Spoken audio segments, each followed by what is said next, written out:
Nicole Lynn Lewis reminds us that God is still speaking.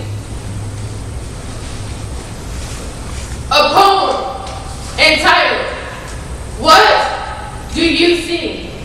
by Savannah Bellion. You look at me and see a reflection of an image. An image based on assumption. Assumption based on a stereotype. A stereotype based on insecurities. I look at you and see a person. A person with a unique life. A life with a complicated past. A past with a promising future. We look at each other. You judge. I wonder. A powerful poem presenting us with a choice to respect each person as an individual or to judge them. Did you ever hear the statement that all women are moody? Or how about this one? All women like the color pink. Or how about for the men in the room? Men are better at sports than women. Or all men hate to read. Sadly, what you just heard are men and women be a stereotype. Whenever you make judgments about people without knowing them, you are stereotyping them. Stereotyping makes people generalize things, and more often, there are false assumptions. The most common ones are racial and religious ones. For example, all Muslims are terrorists, or all white people can't dance. Now, that is possible because I have seen Brother Jesse today. Linda Fondren reminds us that God is still speaking. At a hospital in Vicksburg, Mississippi, a 28-year-old woman sits at the bedside of her cousin. Mary, the 30-year-old cousin, is suffering unconsciously.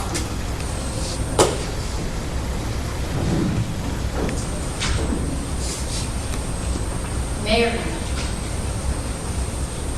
you cannot leave me. You're my best friend. I remember you telling me this morning that you're afraid to die. Well, I am too. I need to wipe it for you. Let me get a tissue.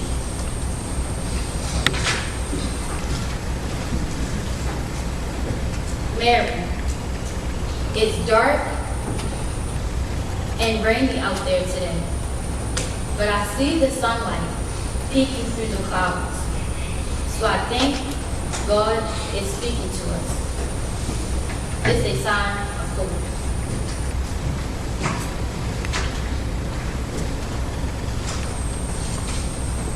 Now, that's better. Remember, as little kids, we drew on the wall and covered up our mess with paint.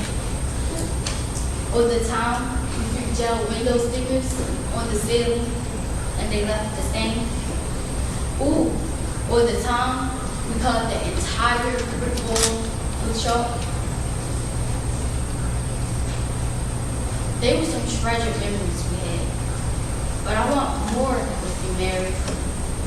You cannot keep living like this when you get out of here. We're going to change our lifestyle together. We're going to live a happier life. You do know that are the best mom your kids can ever have. Don't you? I told them I will take great care of you, and I am. I'm going to help you, Mary, but we need help from God. Lord, please give us the guidance and hope to get through this tough time. Lord, a miracle, something, please. We know you are still speaking and blessing us in mysterious ways. Be with my cousin. I love her. You are a strong person. You can fight anything. I know you can. I know you will get through this, and I'm here to help you. My sweet cousin, sweet love, I love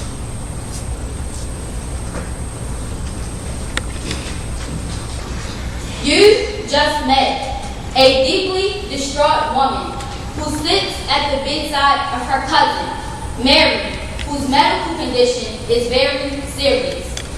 Mary is a diabetic who suffers from obesity. Obesity is defined as excess body fat, otherwise known as BMI. BMI is a common scientific way to screen for whether a person is underweight, overweight, normal weight, or obese. Mary is obese and needs to make drastic changes in her life, such as eating healthy, exercising, and having a sufficient amount of rest. Little did she know that a woman would enter her life that would lead her on a path toward a better lifestyle. Her name is Linda Fonder. Let's meet her name. Hello, everyone. My name is Linda Fonder, and I am from Mississippi, the fattest state in the nation.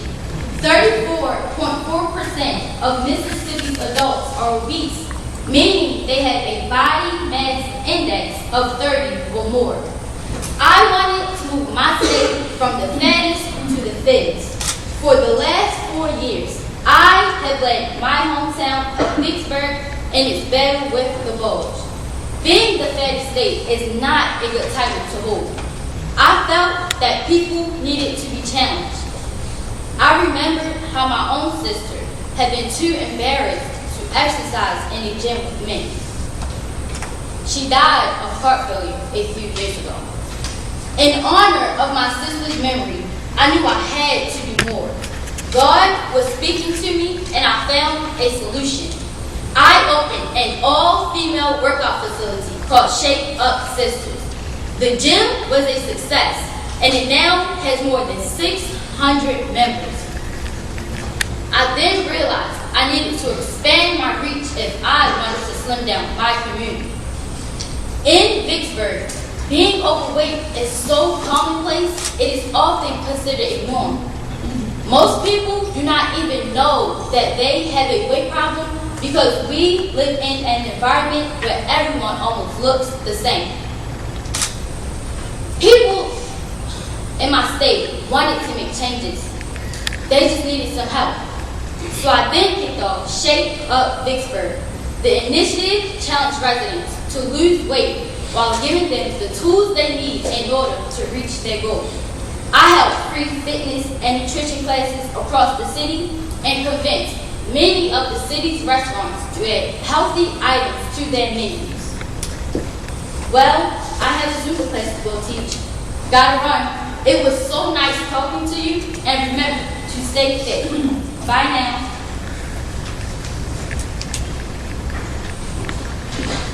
Linda Fonder, a woman changing countless lives across her hometown of Vicksburg.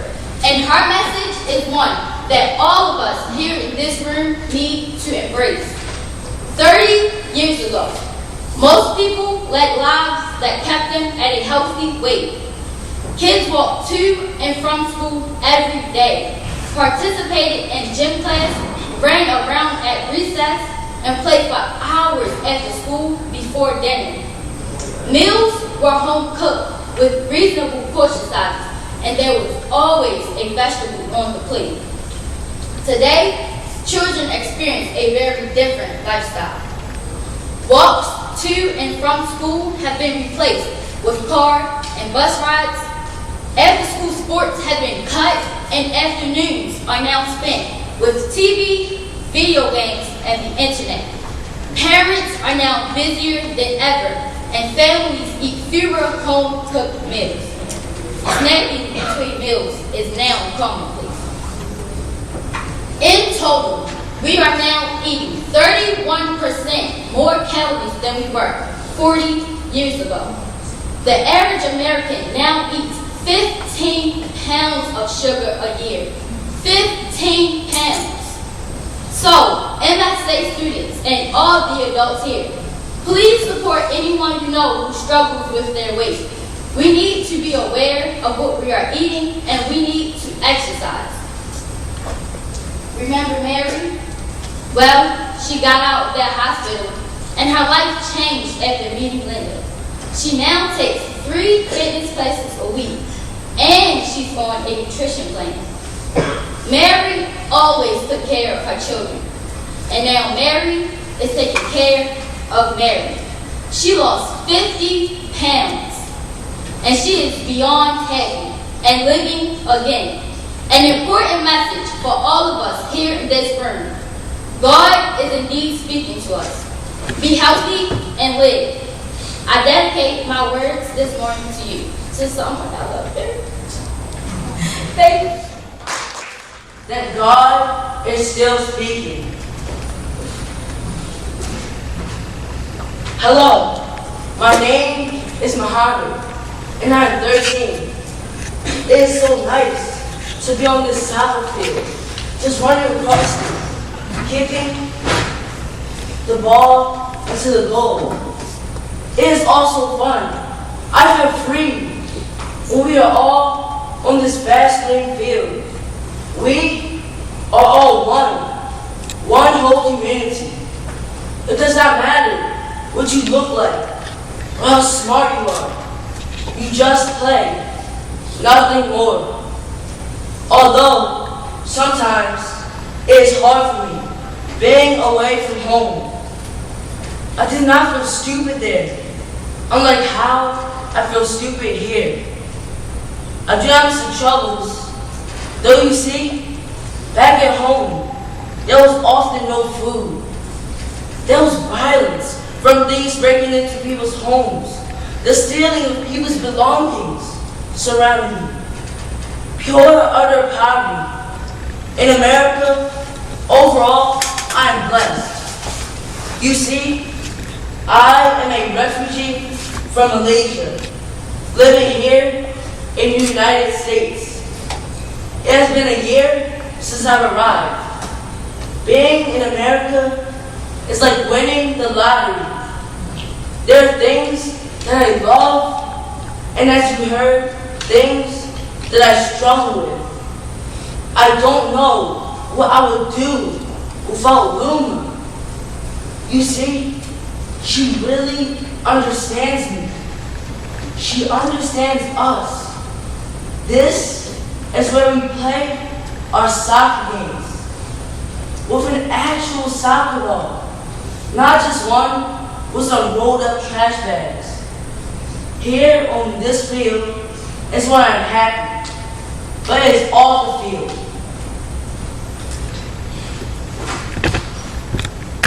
where I'm struggling. They put me in 8th grade because I'm 13. I often falter with algebra, science, and literature. Yesterday, I got my algebra test back and had the lowest grade in the class. I don't know what I would do without Luna. I am very grateful to be here, but at the same time, I wish things could be better.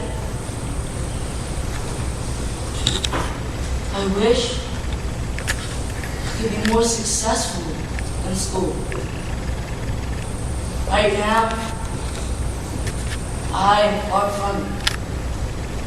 honestly, I'm losing hope.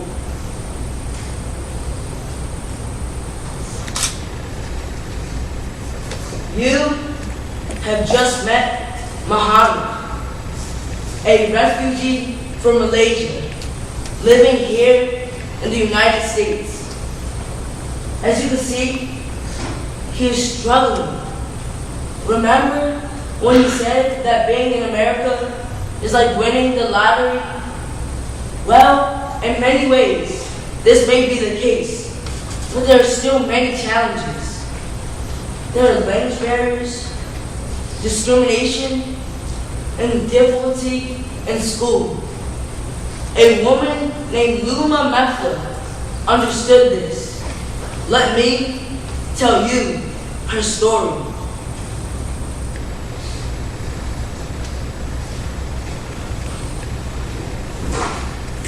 She has dedicated 12 years of her life to helping young immigrant children find their footing. She is the founder and coach of a soccer program for young refugees. Luma says they struggle because they have little or no education at all. Because of this, they struggle socially, having a hard time fitting in with others. Remember how Muhammad said they placed him in 8th grade because he's 13? Well, many kids go through this. They are placed in grade levels that they are not ready for academically and struggle to succeed. Muhammad is expected to know algebra and read Shakespeare, just like my 8th grade class. Well, he doesn't even know the basics of addition, subtraction, and grammar. Luma believes that the start to bringing these children hope again is the soccer field. Luma says when you have a child that's fled from their country and has had horrible experiences, the one thing they really know is soccer. Soccer is a sport that the whole world knows. No matter where you came from, everyone knows soccer. For refugees, it has been an escape from the challenges they have experienced. These children have been robbed of their childhood. When they come to America and set foot on the soccer field, their faces light up in excitement. For the first time, they feel confident. They feel sure of themselves. They have nothing to hold back.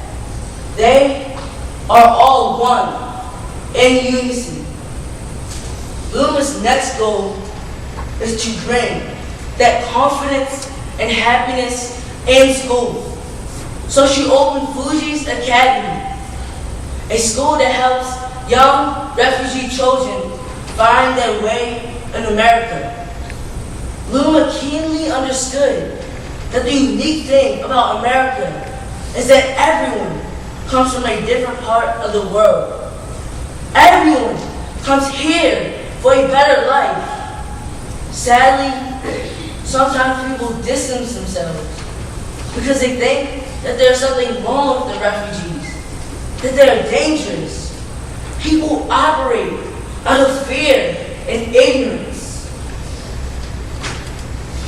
Personally, I can relate to some of the feelings of these refugees. Sometimes I have felt like an outsider. Being half black and half Japanese, sometimes people can say mean things to me, making me feel unwanted. God is speaking to this country. He is speaking to this world. We are all one, in unison. No matter what race, color, or how differently we worship, we should be treated like the Remember him on that soccer field? Let's see how he's going.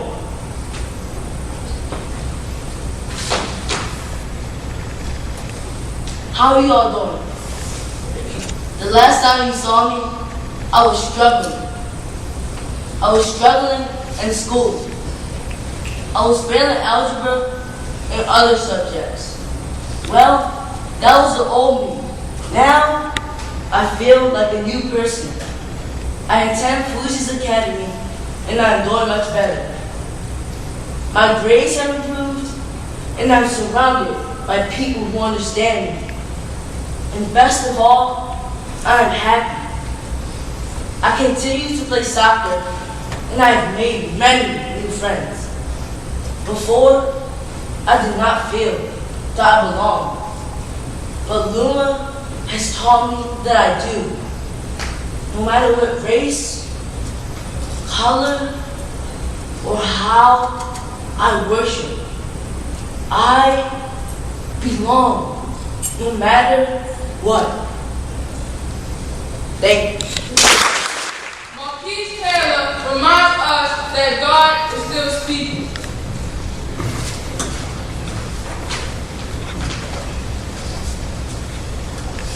I remember as if it was yesterday. I was 4 years old in preschool. There were 5 boys and 6 girls in my class. My best friends' names were Danny and Janaya. My favorite time of the day was storybook hour. We would all gather around Miss Alone's rocking chair and she would read us Green Eggs and Ham or 1 fish, 2 fish, red fish, blue fish. But my favorite book was Goldilocks and the 3 Bears.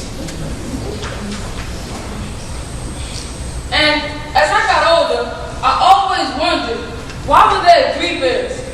Not 2, not 4, but 3. I guess 3 is the magic number. And have you ever noticed how often that number 3 appears in life? Sometimes we may never think about it, like eating a 3 musketeers. Why were there 3 musketeers? Or how about those 3 wise men who brought gifts to the baby Jesus? Or how about that chocolate birthday cake you had with its 3 delectable layers? Or how about in sports, 3 strikes? And you were out in baseball, or putting your fingers through the 3 holes of a bowling ball. Strike. Or how about in basketball, making that 3-point shot? Switch. The number 3 is all around us in sports. The 3-point field goal that beat the Dallas Cowboys in the playoffs. Sorry, Brother Justin. Recently, God spoke to me through a man to help me see that my passion for football isn't enough to succeed. He presents me with the 3 challenges. Not 1, not 2, but the 3 things in life I must do to succeed. Let's meet him now.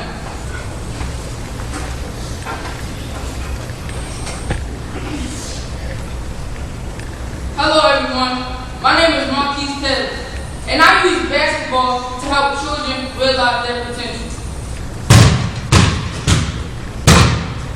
This basketball has had a prominent place in my life.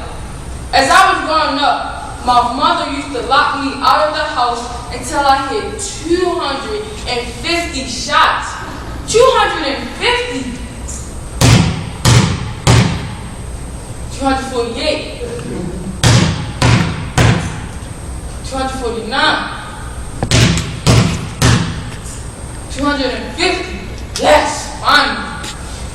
When I was little, my mother and I shared the bunk bed in a 1-bedroom apartment, just blocks away from where the Los Angeles riots took place.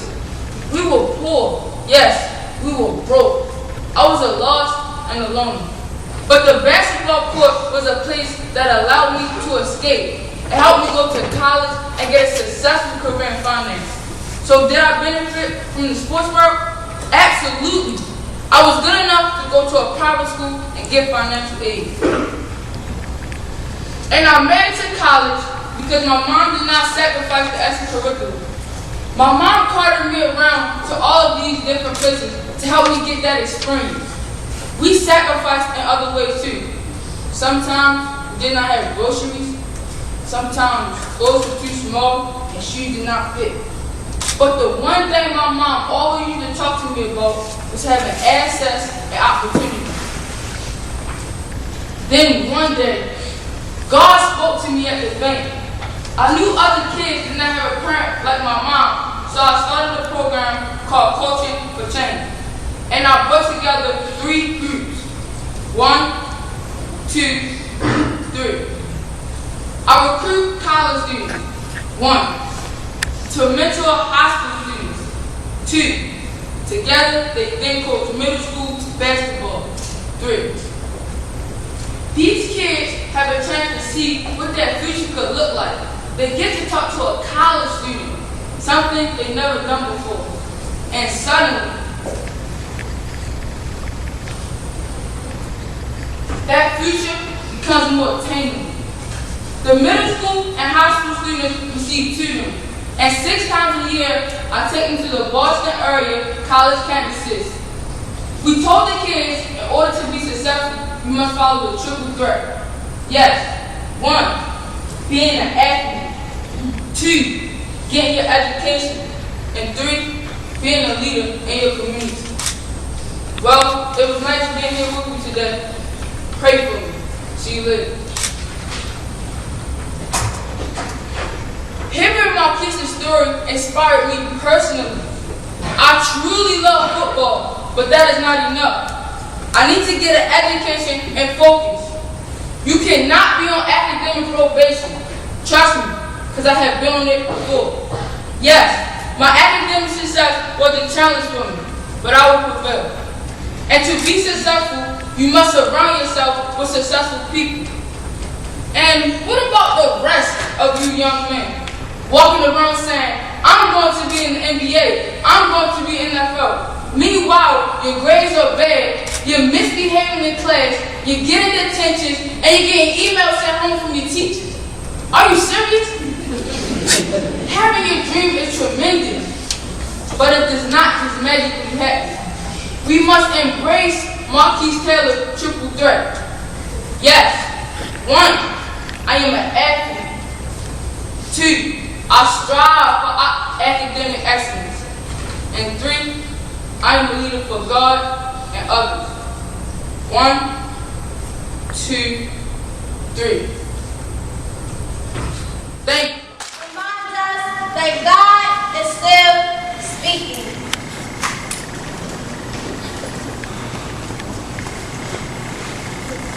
I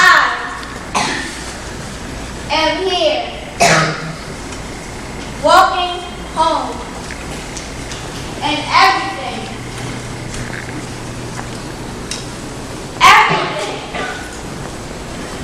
around me is so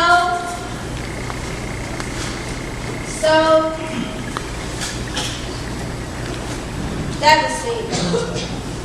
I do not like the dirty sidewalks with cracks, trash everywhere, and the worst part is, it takes me 40 minutes to get home from school.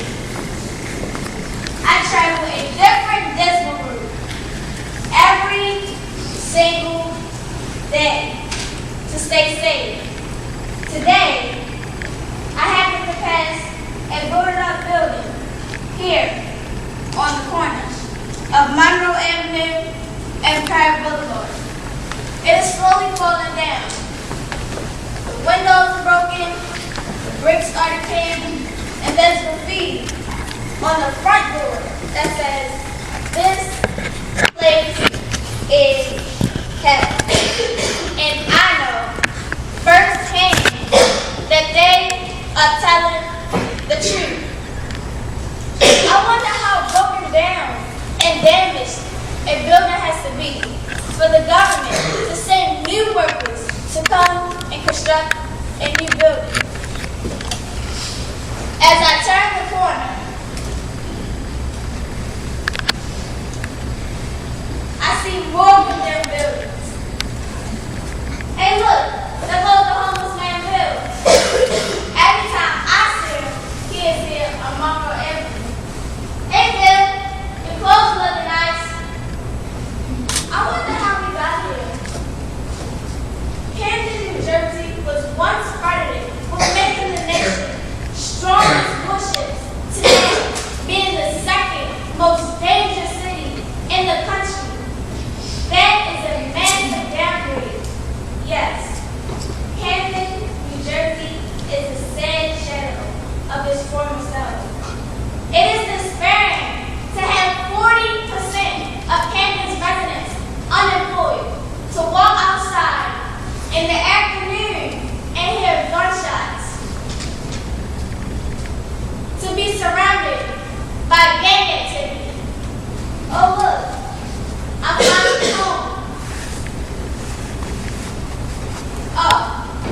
and sadness. She feels lost with a sense of hopelessness. After what you just heard, Camden, New Jersey may seem like a place where it doesn't want to be helped, but a woman from Camden is determined to change it through the lives of its youngest residents. Let's go meet her now. Hello, everyone. My name is Tawanda Jones, and it is a blessing to be with you all today. I'm from Camden, New Jersey, and I can certainly relate to what Morgan was feeling. Camden is most definitely a place lacking hope. I saw so many of my friends and family out in the streets, getting pregnant, including myself. I was a teen mom, but I had a good foundation. My family taught me how to love and respect myself, and most importantly, how to work hard.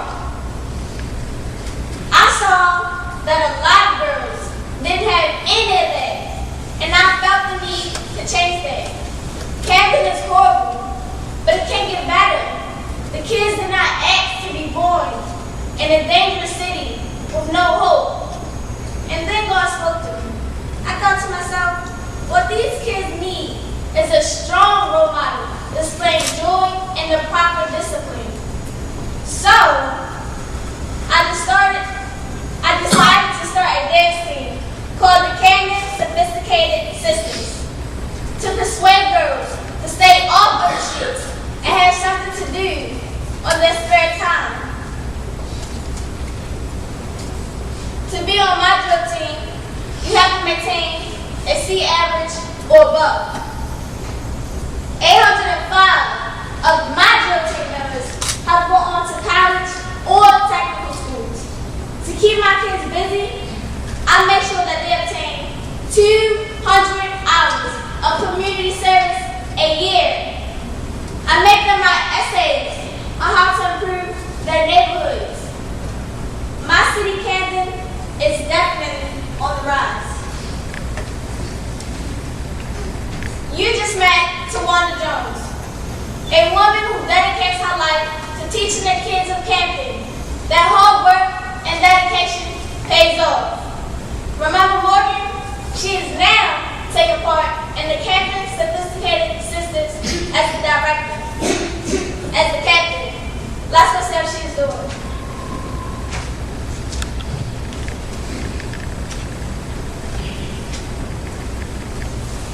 Oh, sorry everyone.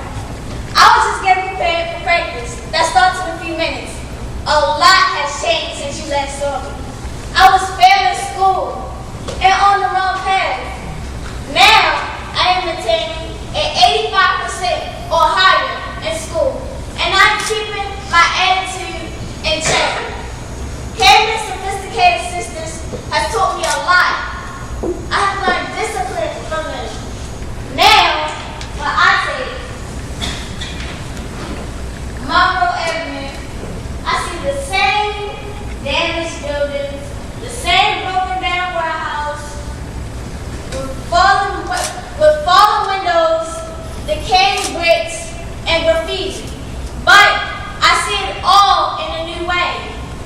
Those damaged houses could become renovated, and that broken down warehouse could become a CSS warehouse, a place for us to permanently practice. All I see is hope. Oh look, a rainbow. This is a sign that things will be changing in the future of Camden for the better. Thank you.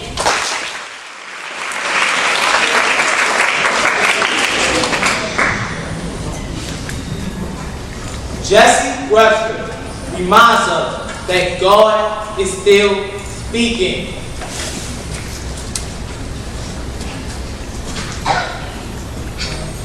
Hi, my name is Jesse Webster. I have been here for 18 years. Imagine living in a place away from your family, looking at the same walls, and losing all your hopes and dreams. And you just have all day to think about it. For 18 dreadful years. It is awful. Let me tell you my story. I came from a family of 7 who barely survived off my stepfather's job as a parking lot attendant. As I got older, I started working in a car wash, where I met a man who will forever change my life, and not for the better. He offered me a job to sell drugs that paid $200 a week. $200. I knew it was stupid, but I also knew my mom needed the money badly. So I got sucked in. I forgot who I was. I started recruiting kids and making them sell drugs just like I did. Soon I found out they had a warrant out on me. And I turned myself in. I was done. I will never forget my mom crying and the disappointment on my little brother's face. When my sentence was announced, I got life without parole. I could not believe it. Life without parole for a non-violent crime? Even the judge said this sentence was too harsh. Nevertheless, that was the law back then on our country's effort to fight the war on drugs. I deserve to be here, and I tried to make the best of my situation. I got my GED and began tutoring other younger inmates. But it was still hard. How I couldn't see my family every day. I have a grandson who I want to see grow up. But I can't because of these walls. This cell. 65 square feet of hell. With a calendar on the wall taunting me.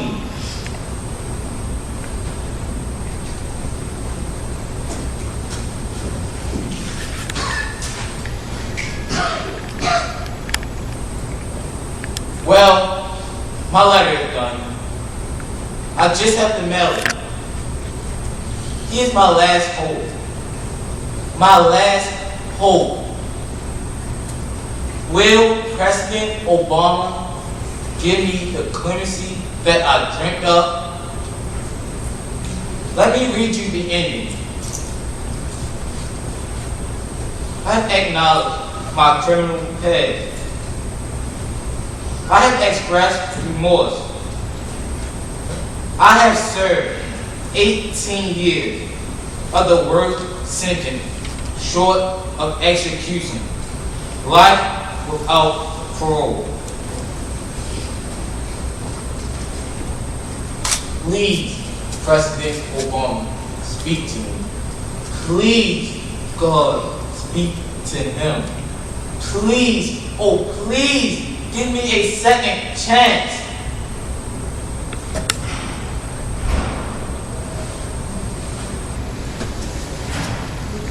Jesse Webster, a man praying for a second chance for the mistake he committed in his early life. As you heard, Jesse Webster was convicted of being connected to a drug conspiracy. His whole sentence brought his family to their knees. And for a sentence of life without parole, could you blame them? That sentence caused a lot of anguish in his mind. The federal judge told the court on the day of the trial that this harsh sentence had to be decreed as part of the new guidelines. He said this sentence was so harsh before imposing Jesse's sentence.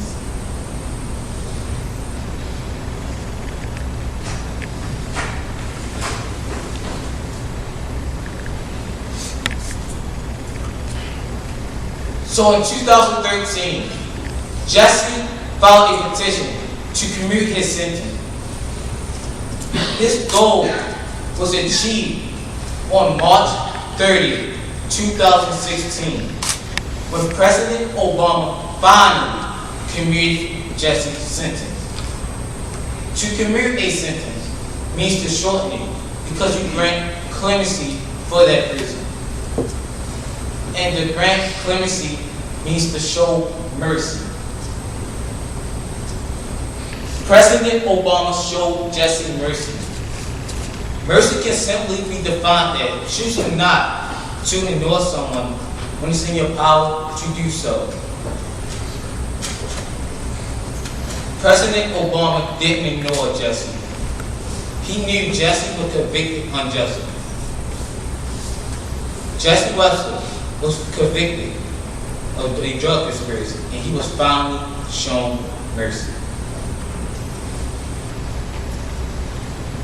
This is a lesson for each of us.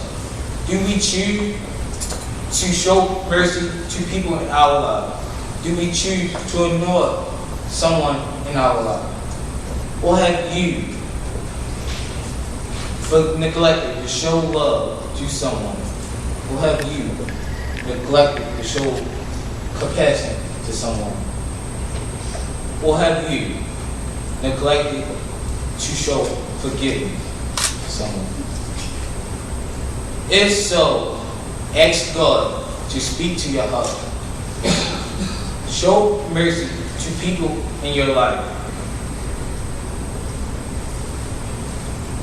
So, Jesse Webster was finally released this past September. No more living in that cell. Let's see how he is doing.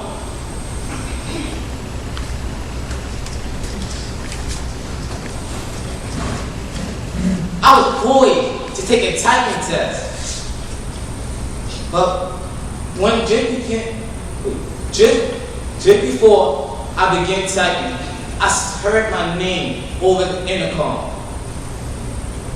I knew I was in trouble, so it had to be only one thing. I walked down the hall, into my supervisor's office. I picked up the phone. Jesse, your sentence had been commuted. I didn't know quite how to respond.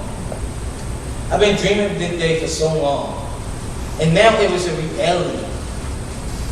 Thank you, God. I get to live again. I get to see my grandson grow up and to teach him my mistakes and make sure he doesn't make the same. I get to see my mother's face again. I get to help her around the house. I get to see my family again. And I finally can live my rest of my life as a free man. And you might ask, what have you learned from all this? I learned that people will make dumb decisions. That God, even when you think He's not, He's still listening. And that when you're truly sorry, God will show you mercy. Thank you. Jim Withers reminds us that God is still speaking.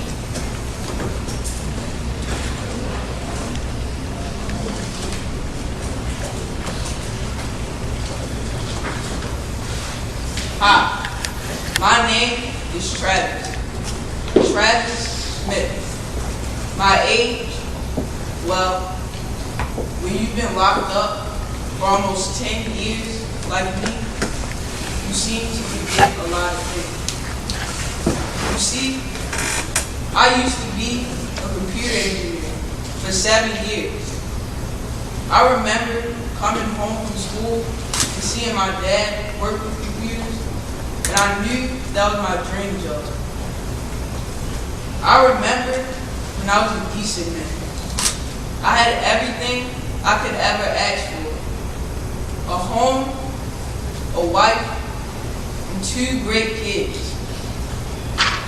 However, I had a skeleton in my closet. I was a drug addict. I never wanted to use it, and I knew it would hurt my loved ones when I did it. But it made me feel relaxed, and I could momentarily forget about all the challenges in my life. But sadly, one particular night got me right where I am now. I was driving while strung out. I didn't even bother to tell anyone where I was. And then the police pulled me over. They arrested me for possession of narcotics, took me to court, and the judge sentenced me to 9 years in prison. Since my family had knew the route I had taken, they had never bothered to even find me. I just sit here sometimes and count the endless number of cars that pass by overhead. Some days, I wonder if my loved ones are looking for me here, under this bridge. If you haven't figured out by now, I am homeless. Ever since I got out of prison, this has been where I slept. You feel like a wild animal sometimes, scavenging for food, and every day feeling vulnerable like this takes a real toll on your sanity. Nevertheless, the hardest part is dealing with my health. You see, I have kidney issues.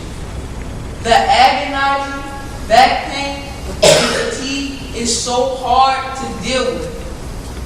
I feel as if I'm moving closer and closer to death with every day that passes by. I need a doctor and have nowhere to turn. If I had one wish, it would be just to see my daughters again. Just to be able to talk to them would suffice. God, if you can hear me, please guide me through this dark path towards your light. Well, I have to go now. It was good to see you. Bye. You've just met Travis, a man whose life journey has led him to living under a bridge. He is sad, lonely, and in great need of medical care. A man who cannot hear God speaking in his life. That will soon change when he meets a doctor that will begin his road towards healing. His name is Jim Withers. Let's meet him now.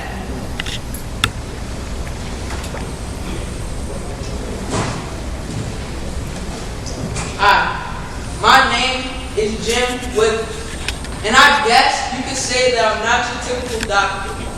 2 to 3 nights a week, I would muddy up my hair and rub dirt in my jeans before crossing the dark streets of Pittsburgh, searching for the very people I was trying to help. You see, I was inspired by my father. When I was young, he would go to the rural hills of my town and make house calls for those too poor to travel. One day, I asked him, "Dad, why do you help these people?" He said that because poverty is like punishment for a crime you did not commit. This made me want to continue his legacy. As I walked the streets, I was actually shocked by how ill people were. It was like going to a third world country. I saw the young, the elderly, people with mental illness, runaway kids, veterans, and they all had a story. There was one kid I met. His name was Calvin. At the young age of 16, he left his abusive home. He said that anywhere would be a better place for him besides that house. I see a lot of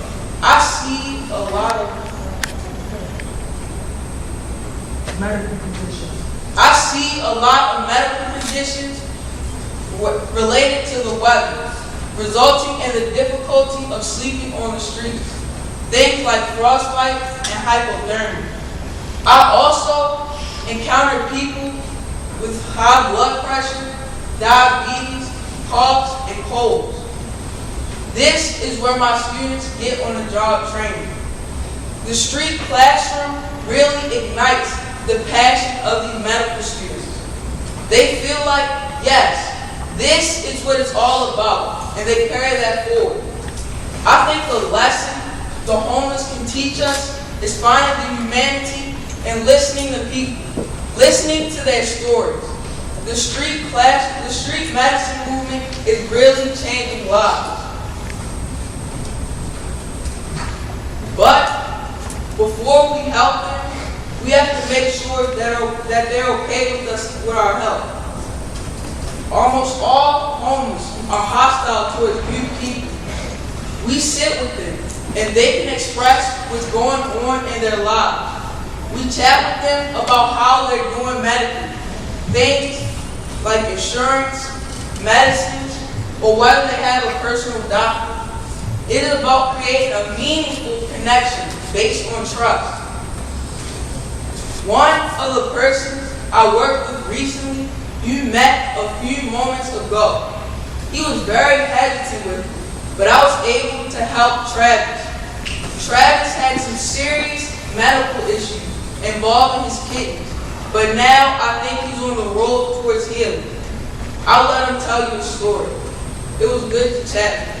See you later.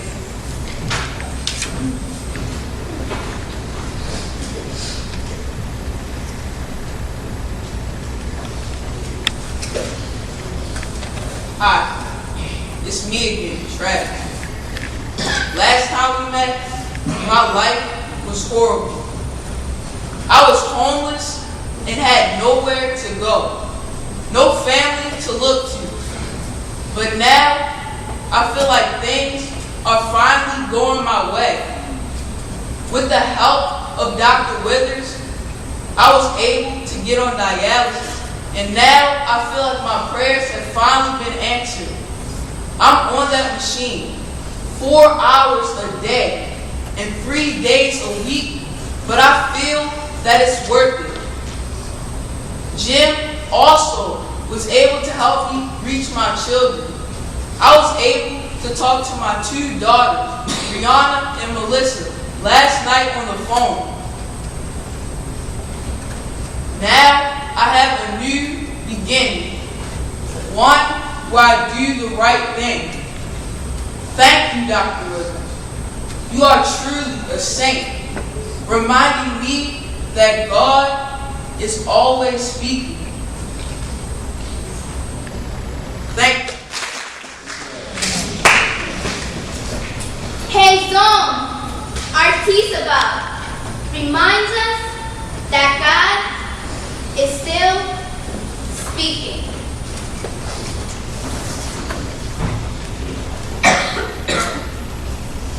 Hello everyone. Sorry, I fell asleep. It was a dream I had often.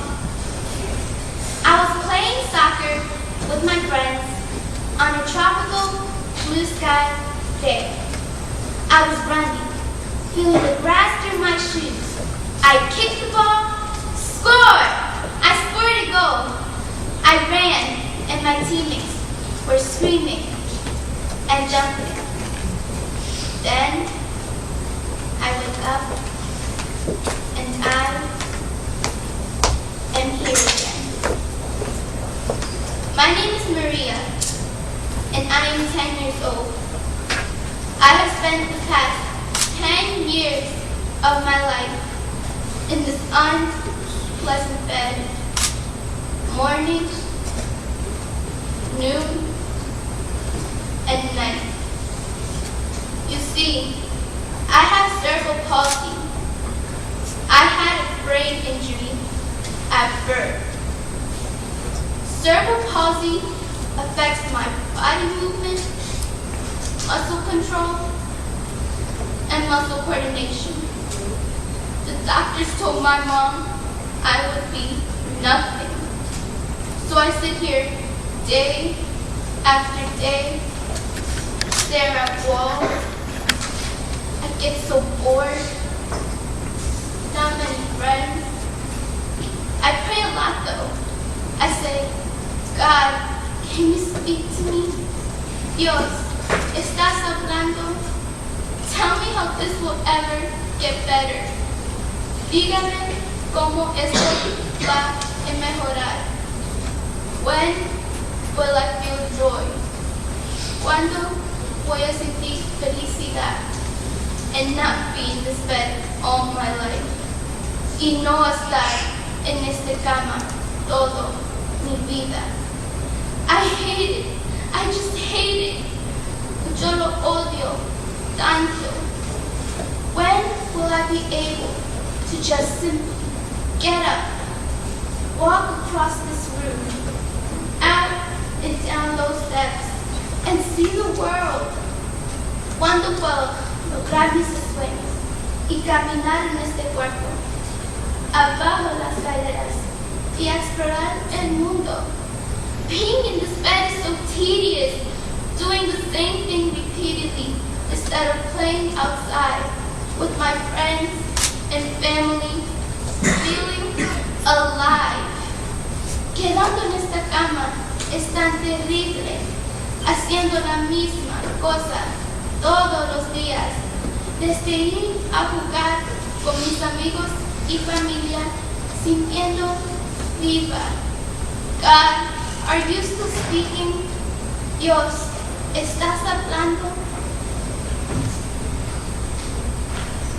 You have just met a young girl named Maria who has spent the past 10 years of her life in bed. Can you imagine 10 years in a bed? We all heard her cry out in prayer, God, are you still speaking?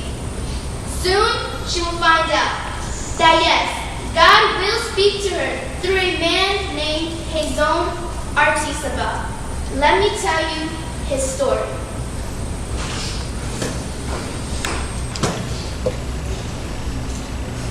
When Jason was a little boy, a doctor told his mom he would be nothing.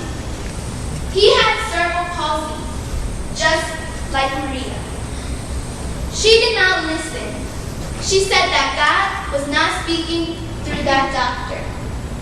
She fought against the diagnosis. She took him to physical therapy and an assortment of treatments. He went to a regular school and kept pushing himself to become class president, and started to show his friends that he had many talents. Jason had a challenging childhood because of going to the doctors and having surgeries. He had to witness his parents saving money to take Jason to the hospital. His parents did not have enough money for the surgery of Jason, so they had to wait. When he was in a wheelchair, he would watch children running and riding their bikes. One of his biggest motivations was to be able to do what they were doing and to be like them. His family gave him the needed support to live an independent life. Later on, he found that there were thousands of children with physical and cognitive disabilities in his community who weren't as lucky as he was. You see, many people were misguided. They thought that it was God's punishment. These kids had spent years of their life in bed, like Maria, because their parents did not know how to care for them. For the last 15 years, Jason has been trying to change the perceptions and give younger people with disabilities a brighter future. His program, ASODISVille, an acronym that translates to Association of Disabled People of the Valley, has given a range of services that have transformed the lives of 3,000 young families. Now, his foundation runs a school. They have a medical clinic and give speech and physical and occupational therapy. Hazon also noticed that the children that came were suffering from malnutrition, so he and the foundation distributed healthy meals. This place has felt like a second home to many kids and families. And the most important thing about the foundation is the love and admiration he gives to the kids. Hazon fights for their happiness. Remember Maria? Well, Hazon came into her life just a year ago and completely changed it. Let's see how she's doing now.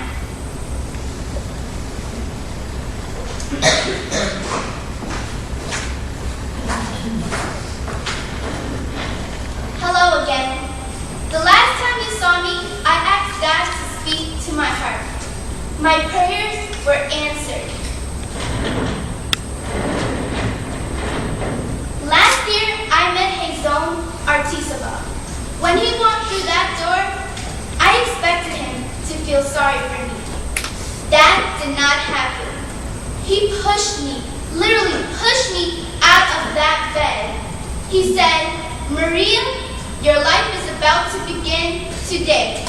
Get out of this bed." And I did. Now I can move places and see things. I am alive. This wheelchair gives me hope. Hazon says that after a year in therapy, I can soon stand and maybe take my first steps. A miracle. Thank you, God, for speaking. Thank you, God, for speaking.